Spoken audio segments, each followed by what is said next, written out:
et sœurs, dans Éphésiens chapitre 5, et nous lisons à partir du verset 8.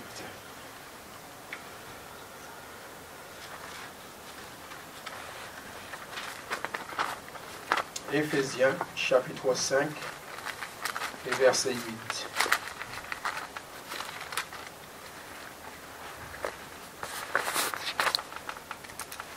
Autrefois, vous étiez ténèbres, et maintenant, vous êtes lumière dans le Seigneur. Marchez comme des enfants de lumière, car le fruit de l'Esprit consiste en toutes sortes de bonté, de justice et de vérité. Examinez ce qui est agréable au Seigneur, et ne prenez point part aux œuvres infructueuses des ténèbres, mais plutôt condamnez-les. Car il est honteux de dire de ceux qu'ils font en secret, mais tout ce qui est condamné est manifesté par la lumière, car tout ce qui est manifesté est lumière. C'est pour cela qu'il est dit, « Réveille-toi, toi qui dors, relève-toi d'entre les morts, et Christ t'éclairera. » Prenez donc garde de vous conduire avec circonspection, non comme des insensés, mais comme des sages. Rachetez le temps, car les jours sont mauvais. C'est pourquoi ne soyez pas inconsidérés, mais comprenez quelle est la volonté du Seigneur. Amen. Amen. Je ne sais pas, pour ceux peut-être qui se rappellent, nous avons entamé donc, ce thème de la vie de sainteté. Et si vous voyez bien, dans Éphésiens, c'est une suite. Oui, puisque le Saint-Esprit avait visité cette assemblée d'Éphèse, et que par l'intermédiaire donc de l'apôtre Paul, qui a vraiment inspiré, parce que c'est le Saint-Esprit qui a parlé, qui a révélé les choses, peut-être que l'homme ne peut pas voir, mais Dieu le voit, et qui pouvait soulever tous ceux qui n'allaient pas, non seulement sur le plan de l'extérieur, mais surtout de l'intérieur, des choses qu'on ne voit pas. Et cette suite de conduite sur la sainteté que je voudrais aussi partager avec vous ce matin, et l'apôtre continue ses exhortations de la part de Dieu. Il place les choses dans l'ordre. Ils disent « autrefois ». C'est vrai que le mot « autrefois », quand nous le voyons, nous avons tendance à passer, nous savons qu'est-ce que ça veut dire autrefois, jadis, autrefois. Pour bien montrer qu'il y a un avant et un après. Dans notre marche en Dieu, parce que quand nous n'étions pas avec Dieu, nous marchons, voilà, nous étions des errants. Dans notre marche en Dieu et maintenant, dans notre marche avec lui. Amen. Dans notre marche avec lui. Verset 5, nous l'avons lu. Autrefois, vous étiez ténèbres, mais à présent, vous êtes lumière dans le Seigneur. Le autrefois, jadis, avant, vous étiez comme cela, et maintenant, vous êtes lumière. Est-ce que vous le croyez? Amen. Il faut avoir cette conviction que nous sommes la lumière. Ah oui, il ne suffit pas de lire, de dire oui, Seigneur, tu es la lumière, mais le Seigneur nous dit, tu es lumière aussi. Amen. Tu es lumière. Donc, cette autrefois, anciennement, marque bien la vie sans Dieu. Il marque bien la vie de péché, de misère, d'aveuglement aux choses de Dieu. Et nous savons que nous marchions, si nous marchions sans Dieu, donc nous marchions aussi en ennemis de Dieu. C'est la parole qui le dit. Donc cette nouvelle vie en Christ, parce que nous sommes nés de nouveau, une nouvelle naissance, une nouvelle créature, il se traduit par une vie de sainteté, par une vie de mise à part. C'est ça la vie de sainteté, de mise à part. C'est-à-dire je ne fais plus les choses. Je ne vivais plus comme je vivais avant, mais je vis en nouveauté de vie. La nouveauté de vie, c'est avec Christ que nous vivons. Nous lui appartenons. et il vit en nous. Amen. Le Seigneur vit en nous. C'est vrai que quand Dieu nous dit, vous êtes justifiés par Jésus, c'est quand Dieu nous regarde, il voit Jésus en nous. Il voit le sang de l'agneau. C'est le sang de Jésus. Par le sang, nos péchés, tout ça a été effacé. Nous sommes purifiés. Nous sommes rendus justes devant Dieu. Nous ne sommes plus des injustes. Nous ne sommes plus des gens d'autrefois. Donc le Seigneur, c'est vrai, nous a transformés. Donc nous ne sommes plus des ténèbres. Frères et sœurs, nous ne marchons plus comme les païens, comme je l'avais dit la fois précédente, qui marchent selon la vanité de leurs pensées. Et il est ajouté, ils ont l'intelligence obscurcie. Ils ont l'intelligence obscurcie. Bien sûr, ils marchent dans les ténèbres. Tout est voilé. C'est pour cela que nous ne pouvons pas nous référer sur les gens du monde, sur les inconvertis. Attention, nous les aimons. Nous les aimons, nous aimons. Nous voudrons que le Seigneur sauve, touche leur âme, qu'ils soient sauvés. Mais là, il y a la différence, c'est que ceux qui vivent, nous ne voulons pas nous associer à leur vie. C'est ça la différence. Ils ne vivent pas comme eux, mais nous devons les aimer, prier pour eux, afin que Dieu les sauve. Amen. Je ne sais pas si j'ai l'occasion de le dire, mais si j'ai l'occasion, je pense. Mais le plan de Dieu pour chacun de nous, Dieu a un plan pour chacun de nous. Bien sûr, nos chrétiens le savent. Mais savez-vous que la personne peut-être que vous croisez, que Dieu a un plan pour lui ou pour elle?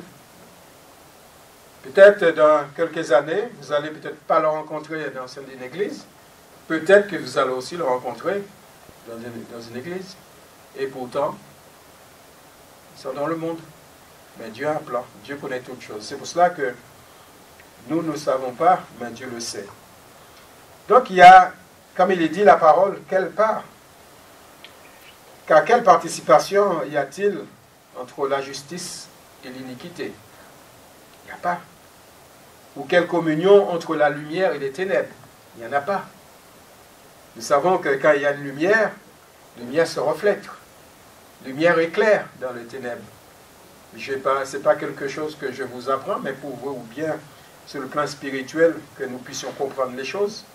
Parce que les choses simples, c'était valable pour moi, c'était tellement simple que je passais dessus vite fait. Et oui, les choses simples. Ça vous est jamais arrivé de relire les évangiles? Et quand vous relisez les évangiles, vous voyez, ça a fait clean, clac, ça y est, j'ai compris. Mais parce que paraît tout évident. On dit c'est comme si on lit une histoire. La naissance de Jésus, la venue de Jésus. Et nous pouvons lire, c'est vrai, des paraboles. Mais à travers ça, il y a la profondeur. Il y a ce que le Saint-Esprit veut qu'on comprenne. Frères et sœurs. Donc, c'est simple, oui, mais c'est profond. Il y a la profondeur de ce que le Seigneur veut nous enseigner. Oui, autrefois, mais à présent. À présent, c'est-à-dire que ma vie présente d'aujourd'hui, ma vie d'aujourd'hui avec le Seigneur, ma vie présente avec le Seigneur, il me dit, vous êtes la lumière. Je suis la lumière. La parole de Dieu nous, dans cette référence Matthieu 5, verset 14, il dit, vous êtes la lumière du monde. Une ville située sur une montagne ne peut être cachée. La ville sur une montagne ne peut être cachée.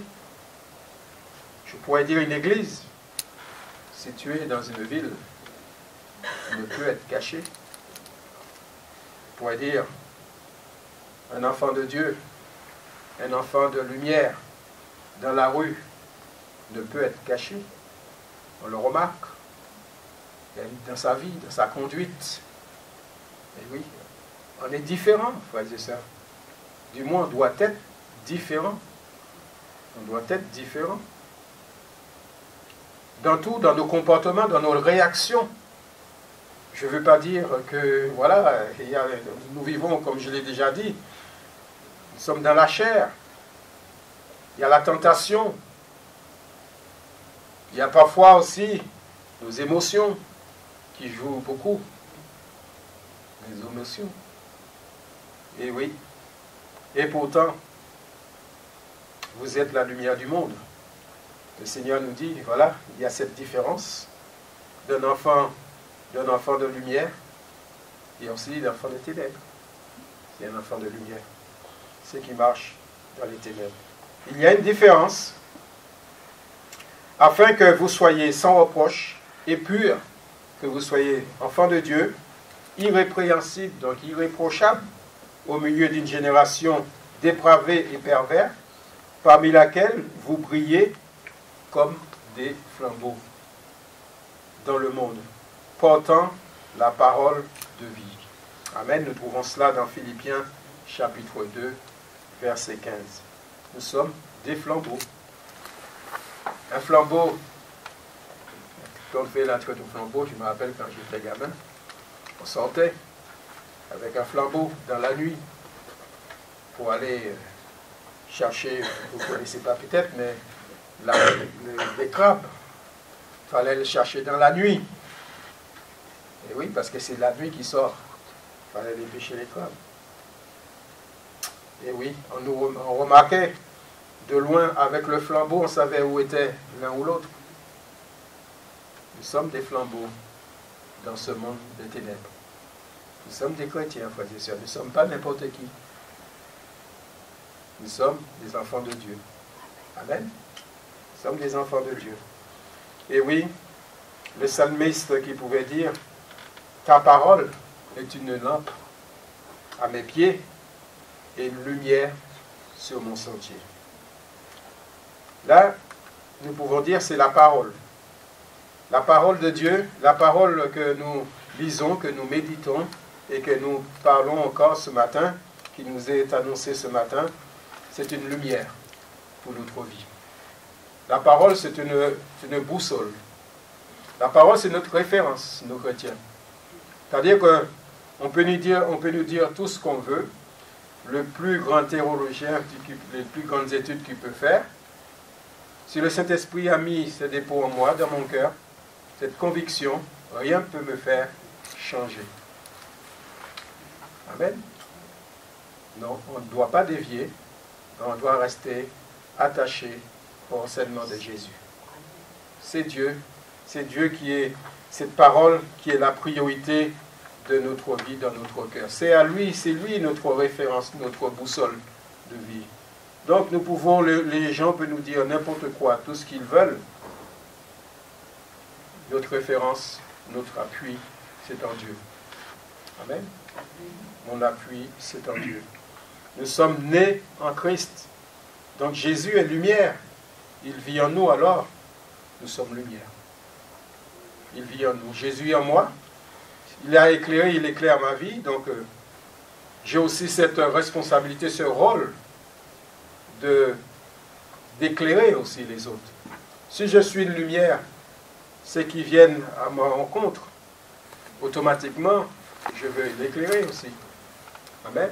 C'est là la responsabilité, je pense, et la mission de tout chrétien. C'est cette lumière qui ne soit pas cachée.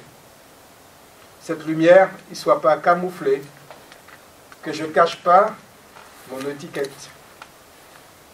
Que je ne suis pas honte de dire aux gens que je suis Jésus, que j'appartiens à Jésus. Non. Que je suis chrétien. Je n'ai pas honte. D'ailleurs, le monde n'a pas honte de nous révéler leur vie, leurs trucs. Et nous non plus. Nous ne devons pas renier le maître. Nous devons tout simplement dire ce que le Seigneur a dit à nous dire. Nous devons éclairer autour de nous, refléter. Comme il est dit, vous n'êtes point dans les ténèbres, pour que ce jour vous surprenne comme un voleur. Là, il parlait lors du retour du Seigneur Jésus. Il nous dit que nous ne devons pas être surpris. Nous ne devons pas être surpris. Parce que nous ne sommes plus dans les ténèbres, c'est-à-dire que nous ne vivons plus comme les gens, comme autrefois. Non? Un chrétien, c'est vrai que nous voyons des choses autour de nous. Je ne sais pas, j'ai des yeux, vous avez des yeux comme moi. J'entends des choses, des guerres, des bruits de guerre, tremblements de terre, etc. Oui, tout autour. Et ça, c'est biblique, hein, c'est écrit dans la Bible. Hein. Je ne sais pas si vous l'avez lu, mais voilà. Mais il ne faut pas aussi dire ce que Dieu n'a pas dit. Il ne faut pas essayer de fixer des dates hein, pour dire ça y est, le Seigneur vient, des bruits de guerre. Non.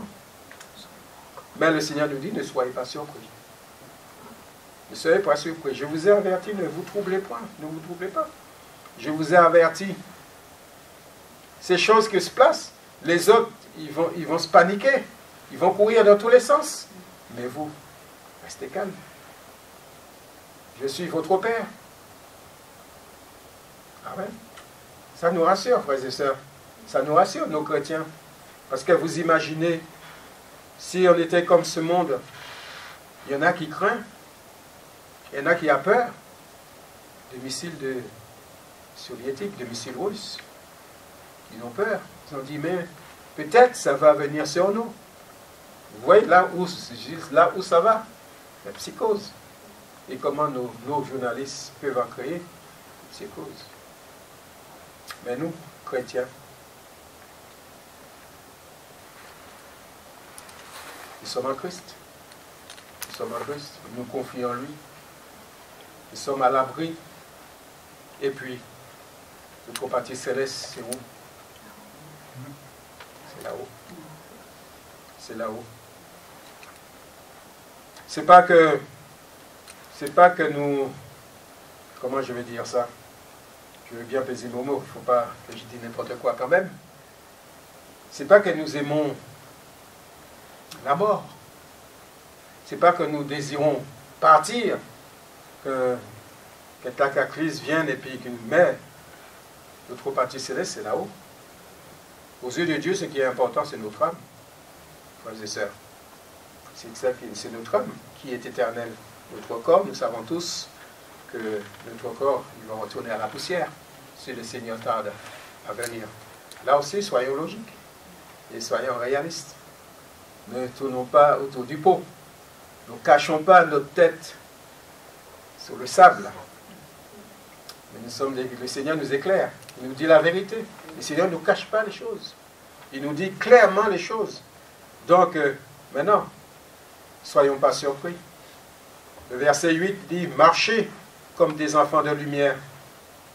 Comme il est dit autrefois, donc jadis, vous étiez de ténèbres, mais à présent, vous êtes lumière dans le Seigneur. Conduisez-vous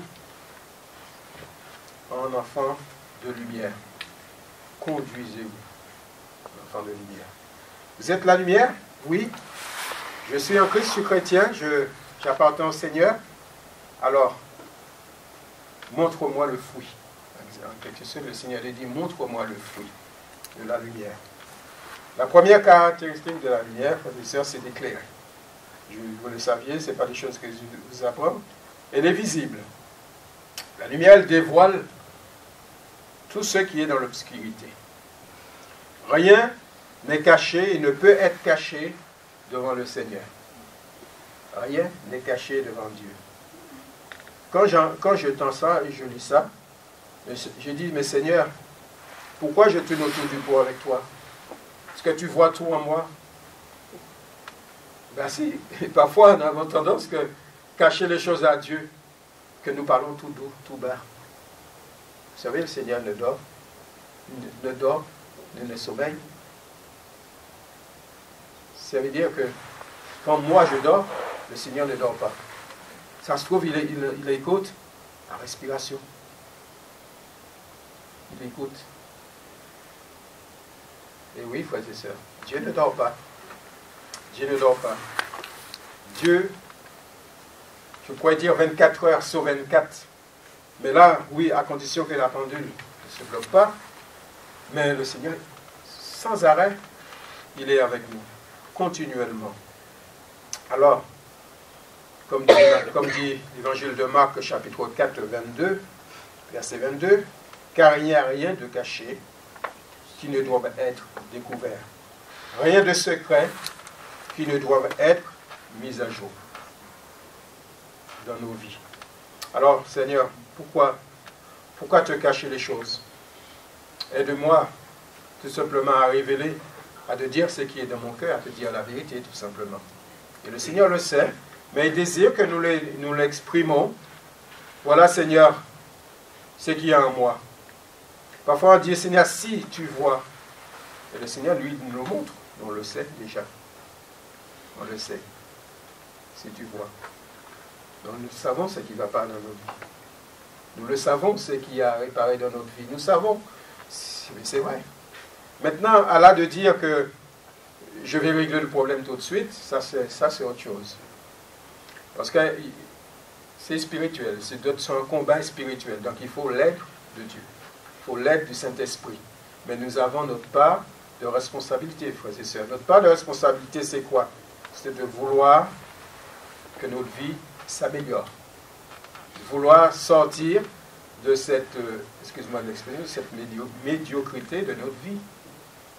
S'il y a des choses que nous savons qui ne vont pas, Seigneur, comment faire? Il y a un combat. Je voudrais, mais le Seigneur nous dit que je suis avec toi. Le Saint-Esprit est là pour ça. Le Saint-Esprit qui intercède. Comme nous le disons, l'Esprit intercède. Parce qu'il y a des choses qui nous dépassent.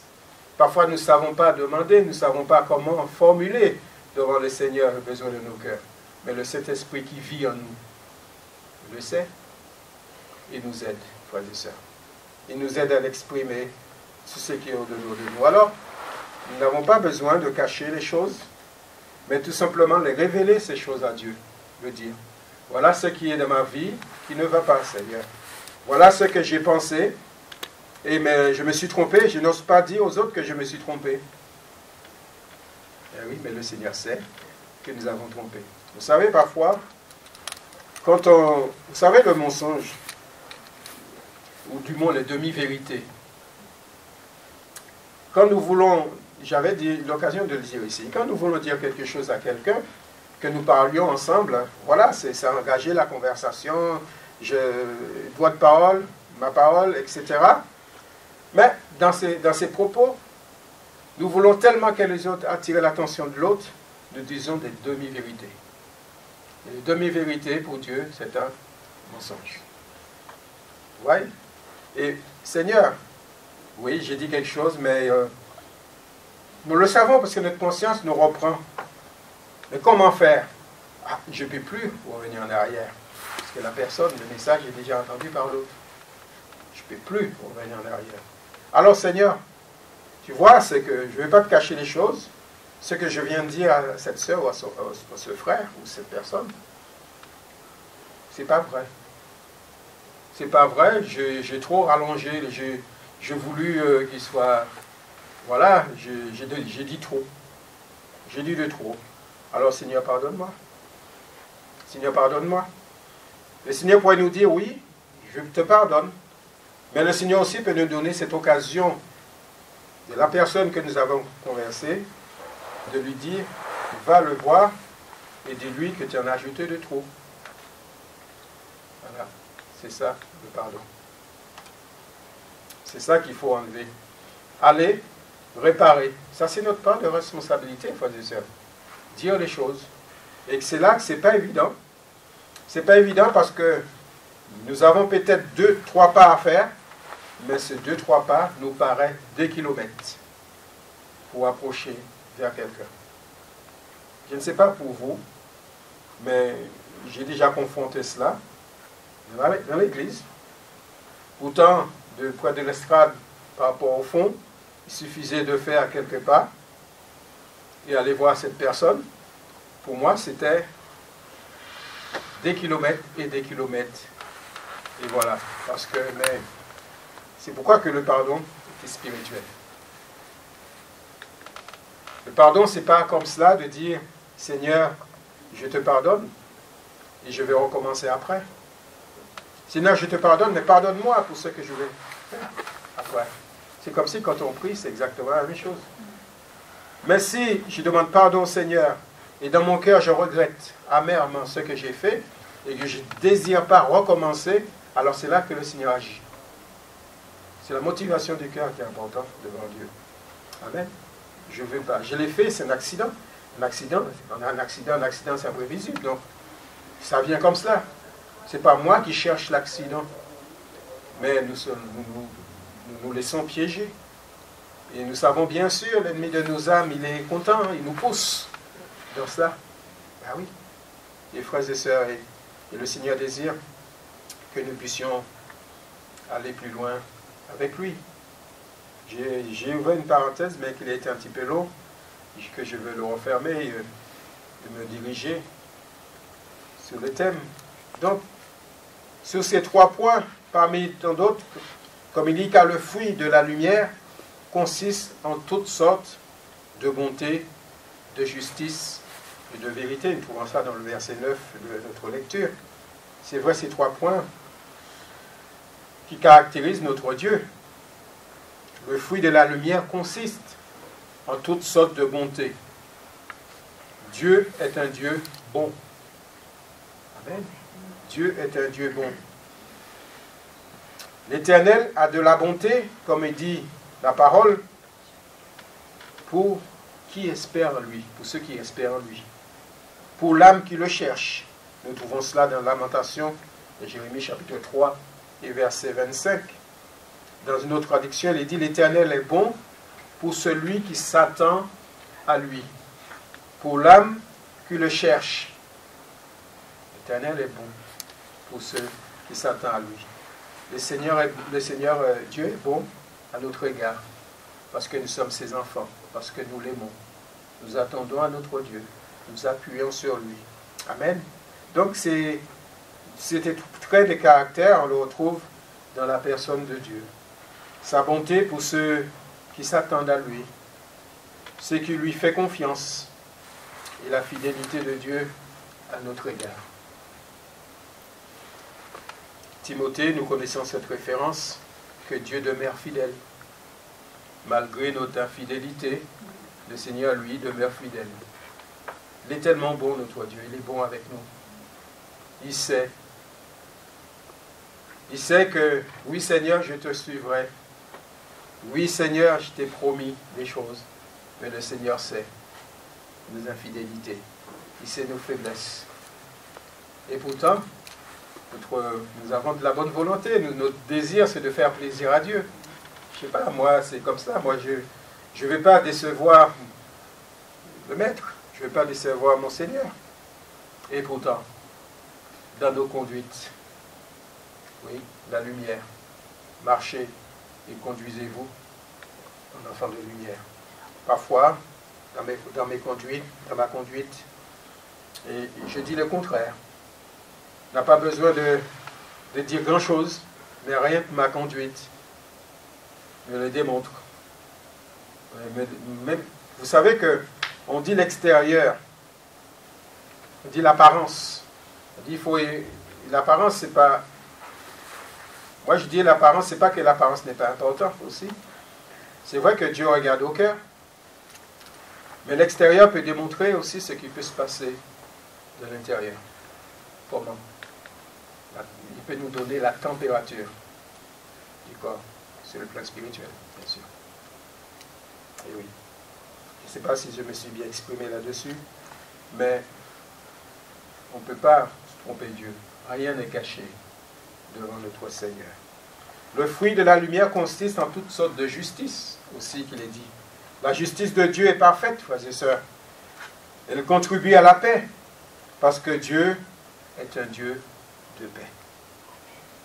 Dieu est un Dieu de paix. C'est cette paix, c'est cette même paix qui, comme dit la parole, qui garde le cœur et les rassure. La paix de Dieu. Quand nous avons la paix de Dieu, avec tout ce que nous entendons autour de nous, c'est bien d'avoir la paix de Dieu. C'est bien. d'avoir la paix de Dieu. Parfois, quand j'entends toutes ces choses-là, les gens s'alarmer, même dans leurs propos, ben, je pense à la parole de Jésus. Jésus est la paix. Il nous a donné sa paix. Frères et sœurs, il a donné sa paix. Et la paix de Jésus, il est dans mon cœur. Il est là, la paix de Jésus. Parce que Jésus donne sa paix. Oui. L'Éternel est juste. Il aime la justice. Le regard de sa face est sur l'homme droit. Dans les psaumes 85, verset 10, il dit « La bonté et la vérité se sont rencontrées. » Il est ajouté « La justice et la paix se sont embrassées. » Donc, ils ne peuvent pas être séparés, ces deux mots, la justice et la paix. Ça dit. Dieu est un Dieu de justice. La vraie justice, c'est en Dieu. Ne cherchons pas la justice dans ce monde. Si vous cherchez la justice dans ce monde, ce n'est pas la vraie justice. D'ailleurs, on en sait, vous le savez comme moi aussi, la justice mondaine, comme on sait. Donc Dieu a rendu juste. Par Jésus, nous sommes justifiés aussi par son sang. Et comme je disais cette parole que je vous disais, je vais vous laisser cette référence. Dans Jean 14, verset 27, « Je vous laisse la paix, je vous donne ma paix, je ne vous donne pas comme le monde donne, que votre cœur ne se trouble point. » Vous l'avez entendu? C'est que le Saint-Esprit dit ce matin que votre cœur ne se trouble point. Amen. Saisis cette parole par la foi, frères et sœurs. Et la paix de Dieu, cette paix de Dieu, qui nous dit qu'il surpasse toute intelligence, gardera vos cœurs et vos pensées à qui? En Jésus. Eh oui.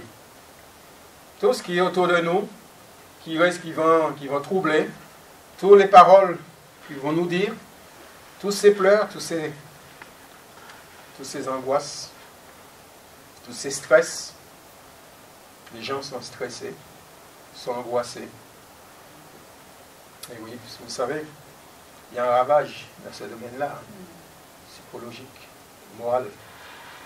Je dis parfois le physique, mais beaucoup moral, beaucoup là-dedans. Le taux de suicide est en progression, frères et sœurs. Il y a les adultes, malheureusement il y a les jeunes. Il y a les jeunes, ils sont stressés, ils sont déjà marre, ils sont comme dans ce labyrinthe. Il n'y a pas de sortie de secours. Il dit c'est ça, la vie d'adulte. J'en veux plus. J'en veux plus. C'est fermé. Quand ce labyrinthe c'est fermé, qu'est-ce qu'ils font? Ben, voilà. Et pourtant. Le fruit de la lumière consiste aussi en toutes sortes de vérités. Toutes sortes de vérités. Dieu est vérité. Jésus est la lumière, bien sûr, mais il est dit aussi, nous le connaissons bien, il est le chemin, mais il est la vérité et la vie. Celui ou celle qui dit ou qui parle vrai est dans la lumière. Celui qui parle avec vérité est dans la lumière. Parce qu'ils ne veulent pas cacher les choses. 1 Jean, chapitre 1, verset 6. Si nous disons que nous sommes en communion avec lui et que nous marchions dans les ténèbres, nous mentons. Et nous ne pratiquons pas la vérité. Oui. Il y a un si quand même, hein, si nous disons. Vous savez, frères et sœurs, que toute grâce, tous, grâce, excellence et parfait, don parfait, nous dit la parole, descend d'en haut du Père de lumière, au Père de lumière, chez lequel il n'y a ni changement et ni ombre de variation. Dieu ne change pas. Dieu ne change pas. Ses enseignements ne changent pas non plus. Ce qu'il a dit hier reste d'actualité pour nous aujourd'hui. Il poursuit toujours ses plans et ses promesses se réalisent toujours. Si aujourd'hui on veut nous faire croire que ce qui était ancien, il faut vivre avec son temps, je dis c'est faux. Complètement faux. La parole de Dieu ne change pas. Ce que Dieu a dit hier, il le dit encore aujourd'hui. C'est nous, avec notre interprétation, qui veulent mettre ça à notre degré de vie, de ressenti. La parole de Dieu, vous savez que la Bible, c'est le livre le plus lu au monde. C'est le livre le plus lu au monde. Et oui, on parle de la Bible, j'ai encore entendu à la formation, encore ça. Et je ne doutais pas. C'est la Bible. Dieu ne change pas. Ce qu'il a dit hier, c'est d'actualité pour nous aujourd'hui, bien sûr. Parce que quand je lis la parole de Dieu, parce que nous le savons que cette parole, elle est d'actualité pour nos vies de tous les jours. Et le Seigneur, il actualise dans nos cœurs. Il est dit au verset 11, « Et n'ayez aucune part aux œuvres infructueuses des ténèbres, mais plutôt condamnez-les. » Nous l'avons lu. Et ça revient, c'est comme je disais, comme dans 2 Corinthiens chapitre 6 verset 14, qui nous dit, « Ne vous mettez pas avec les infidèles sur un jeu étranger, car quel rapport y a-t-il entre la justice et l'iniquité? Ou qu'y a-t-il de commun entre la lumière et les ténèbres? Si le Saint-Esprit met en lumière ces choses, parce que, frères et sœurs, il est impératif. Il est impératif de bien partager les choses. Avec Dieu, il n'y a pas de compromis. Avec le Seigneur, il n'y a pas de compromis. Si Dieu nous met en garde, et lui, il les condamne, il condamne ces choses. Il condamne ces choses qui se passaient dans cette église d'Éphèse. Il met en lumière l'apôtre. Et oui, et pourtant, l'apôtre Paul, vous savez que l'apôtre Paul, quand il était en prison, il révélait déjà ce qui se passait par le Saint-Esprit.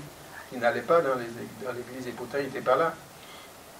Et oui, parce que le Saint-Esprit révélait. C'est pour cela qu'on dit qu'on ne peut pas se tromper. On ne peut pas se tromper le Seigneur. Donc avec Dieu, il n'a pas de compromis. Alors oui, il nous exhorte aussi à les condamner, ces choses. Nous, enfants de lumière, nous ne pouvons pas accepter les vies de mensonges. Nous ne pouvons pas s'associer à ceux qui vivent dans les ténèbres, qui manifestent des choses dans les ténèbres. Des choses qui sont contraires à la parole de Dieu, dans le péché, etc. Vous avez compris. Le verset 12, car ces choses qu'ils font en secret, il est honteux même. Écoutez, l'apôtre Paul qui disait, les choses qu'ils font dans le secret, il est honteux même de les dire, même de le prononcer. Il y a des choses qu'on n'a même pas envie parce que c'est pas possible. Il y a des choses qui peuvent arriver, on dit non, c'est pas chez les chrétiens quand même. Dans le monde, oui, mais pas chez les chrétiens. Quelqu'un qui pratique ça, moi je dis franchement, ouvertement, c'est pas un chrétien. Ou alors c'est resté l'étiquette, non chrétien, mais il y a quelque chose qui a disparu. Et qu'il faut vite le remettre en place. Vous savez, avec le Seigneur, rien n'est perdu. On dit que tant qu'il y a vie, il y a de l'espoir. Oui. Mais tant que le Seigneur, si le Seigneur nous révèle, quand le Seigneur avertit, il met en garde et il donne la solution de s'en sortir. C'est ça, Dieu. Hein? Il dit, voilà ce qui ne va pas, mais voilà ce que tu dois faire si tu veux que les choses reprennent sa place initiale. Et quand la parole de Dieu, quand il est prêché, il doit avoir dans ce sens. Le Seigneur reprend, prend quelqu'un, il nous exhorte, il dit voilà ce qui ne va pas, voilà ce que tu dois faire pour que les choses puissent y aller. Il a donné la solution et maintenant, nous devons entrer dans l'action. Nous écoutons, c'est bien d'écouter la parole de Dieu, mais la parole de Dieu, c'est le plus important, c'est de le mettre en pratique. Le plus important, c'est de le mettre en pratique. Oui. Car les choses qu'ils font en secret, il est honteux même de les dire. Le Saint-Esprit l'a révélé. Ils peuvent révéler ce qui est caché à nos yeux. Parce que la lumière, lui, fait apparaître toujours ce qui est dissimulé dans les ténèbres. Toujours. Toujours. C'est simple. Si le Seigneur prend cette image, vous avez votre lampe de poche, vous avez votre débarras dans l'obscurité. Si vous cherchez quelque chose sans la lampe, vous allez chercher longtemps. Mais si vous avez votre lampe, vous éclairez, ça va éclairer tous les coins. Tiens, il est là. Et oui, c'est ça. Tiens, j'ai ça. Qu'est-ce que ça fait là? Ça n'a pas sa place. Etc. Et oui, la lumière. La lumière, fruit de l'esprit. Cette lumière, le Saint-Esprit, lui, éclaire nos cœurs. C'est lui qui enlève tout ce qui n'a pas sa place dans nos vies, frères et sœurs. Donc laissez-le faire. Laissez-le faire. Laissez-le faire, le Saint-Esprit agit. Donc, comme il est dit, rien n'est caché, car rien n'est caché qui ne doive être découvert. Rien de secret ne doit être connu et mis à jour.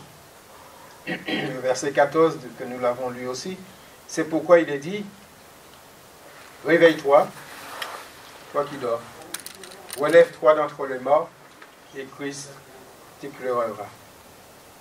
Bien sûr, si on est dans cette position dans les ténèbres, je ne sais pas comment vous faites, mais quand je m'endors, je ne laisse pas la lumière allumée. Je ferme la lumière. Bon, il y en a qui vont dire, oui, c'est pour faire de l'économie, mais pas besoin de mettre la lumière allumée, je peux dormir dans le noir. Je dors. Mais quand je suis réveillé, il faut que je mette la lumière. Sur le plan spirituel, on pourrait dire parfois, on vit dans les ténèbres. Donc on est couché, on dort. Parce que on croit qu'on est éclairé, mais on dort. C'est pourquoi cette parole de Dieu ce matin, comme il a pu résonner dans cette église, réveille-toi. Réveille-toi. Réveille-toi, toi qui dors. Non seulement il faut te réveiller, mais il faut te lever. Parce que la position d'un chrétien, c'est debout. La position d'un enfant de Dieu, c'est qu'il est debout et il marche. Et il avance. Frères et sœurs. Et il avance. La position des chrétiens, ce n'est pas de s'asseoir ni de coucher, mais de se mettre debout et d'avancer. Et quand il n'avance pas et qu'il y a un problème, justement, le Saint-Esprit l'active. Il nous donne. Et le Seigneur parle.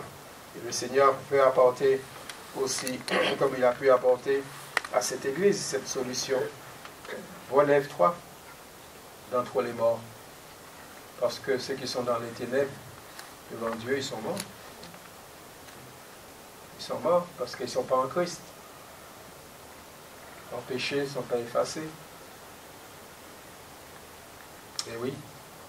Et s'il part maintenant, rien de souillé, rien d'impur ne rentrera pas dans le royaume de Dieu.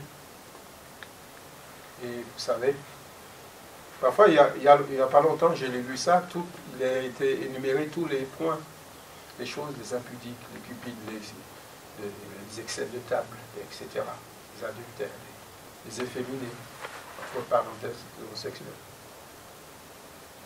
Et oui. La parole de Dieu dénonce.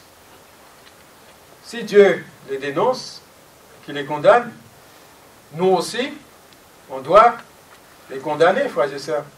Il n'y a pas de compromis, ni des partis pris, ni de circonstances atténuantes. La parole de Dieu condamne, nous devons le condamner, bien sûr. Nous devons dire les choses avec, comme dit la parole, avec douceur, avec amour. Dire la vérité, on n'a pas besoin de s'énerver pour dire les choses, on n'a pas besoin de s'emporter. ni augmenter la voix, les décibels, pour dire quelque chose. Le Saint-Esprit, il est même caractérisé par comment dirais-je, un chant de doux murmure, léger.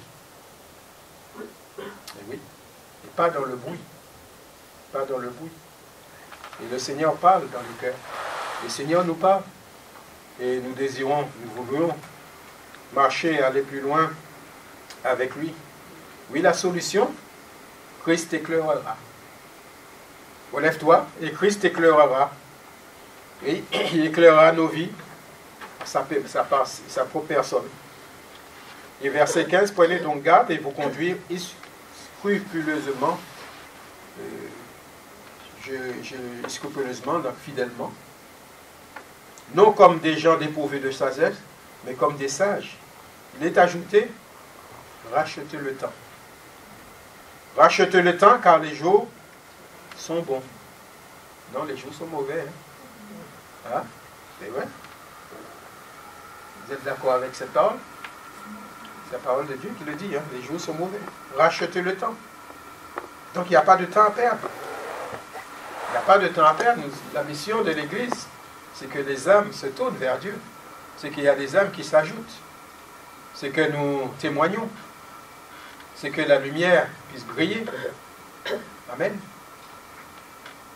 C'est pourquoi ne soyez pas insensés, mais comprenez quelle est la volonté du Seigneur. Et la volonté de Dieu, c'est que, c'est vrai, ça ne changera pas, c'est que tous les hommes soient sauvés. C'est que tous les hommes soient sauvés. Oui, frères et sœurs. Et pour terminer, je vais lire ce verset, le premier verset que nous avons lu de notre lecture. Car autrefois, vous étiez ténèbres, mais à présent, vous êtes lumière dans le Seigneur. Alors, marchez comme des enfants de lumière. Amen.